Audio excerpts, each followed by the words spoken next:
Najaf میں ایک دو شخص تھا، اس نے کسی کو لون دیا ہوا تھا، تو وہ کہتا ہے کہ میرا لون وہ واپس نہیں کر رہا تھا، تو اس نے کسی سے کہا کہ بھائی میں کیسے سے واپس لوں؟ تو انہوں نے کہا یہ جو جس نے آپ کو پیسے دینے ہیں یہ ایک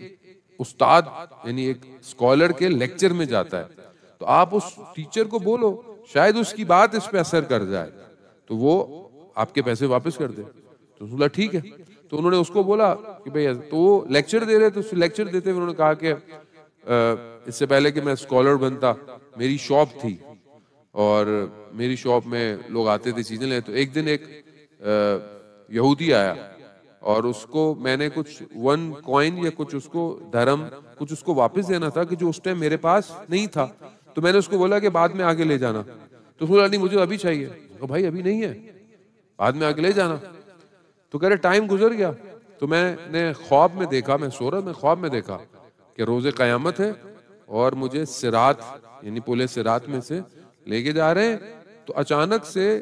جہنم کی آتش ایک سائٹ پر ہے، وہاں سے وہ شخص باہر آیا اور اس نے میرا راستہ روک لیا، کہا کہ میرا ایک دھرم واپس کرو۔ ابھی میں نے بولا کہ میں ادھر دھرم کہاں سے لاؤں گا،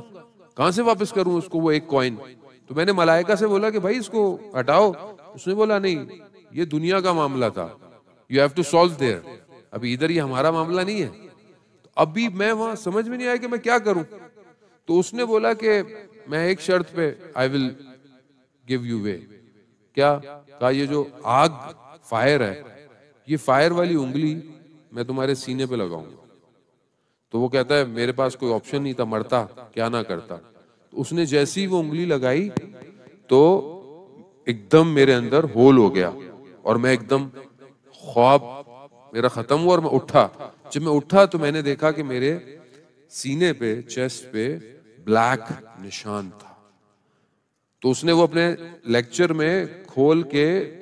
دکھایا کہ کسی کا اگر حق کھایا چاہے وہ 1 کوائن ہی کیوں نہ ہو، you have to pay in that world actually۔ تو اگر خدا نہ خواستہ آدمی پرہیزگار ہے، سجدے کر رہا ہے، گریے کر رہا ہے، رو رہا ہے، شب قدر کے اعمال میں آ رہا ہے، بیکا یا اللہ بیکا یا اللہ، لیکن بیکا پبلک تو کی نہیں آپ نے، بیکا بھائی بیکا بہن، بھائی ان کو بھی تو واپس دینا تھا، اس کا کیا کریں گے؟ تو وہ پھنس جائے گا آدمی۔ تو اصل جو متقی ہے، پرہیزگار ہے، وہ سوسائٹی میں بھی اس کا حصہ ہے۔ دیکھیں نا قرآن کی یہ آیت کتنی، یہ 134 is completely for the community, for the society۔ انفاق کرنا ہے، غصے پہ کنٹرول کرنا ہے، اور عافینا عن الناس، لوگوں کو معاف کر دیتا ہے۔ یہاں تو ذرا سا کوئی ناراض ہو گیا، ذرا سے کسی نے سلام نہیں کیا آپ کو تو بولے یہ کیسے ہے، یہ تو یعنی آپ بالکل ناراض ہو گئے۔ فیملی کے اندر ایشوز ہوتے ہیں، کسی نے بعض اوقات آپ کے ساتھ بہت اچھا نہیں کہ مطلب شادی ہو رہی ہے ہمارے آپ کے یہاں، I don't know air trend Pakistan India کے اندر، یعنی آپ کو کارڈ بھی دینے جانا ہے، بہت نہیں وہ تو ہمیں کارڈ دینے نہیں آئے، دے آر نوٹ، آج کل تو انویٹیشن آسان ہو گئے، واٹس ایپ پہ سب چلا جاتا ہے، دیر از نو پرنٹنگ، ایزی ایوری تھنگ، لیکن ہوتا ہے کہ بھائی پرسنلی نہیں آئے، یا مثلاً ہمیں انہوں نے ویلیو نہیں دی، یو نو دنیا اسی میں پھنسی ہوئی ہے آج کل۔ تو ہم بعض اوقات اتنے ریجڈ ہو جاتے ہیں، ایون سم ٹائم پیرنٹس، ماں باپ بھی دیکھنے میں آتا ہے، سب سے حالانکہ مہربان رشتہ ہے۔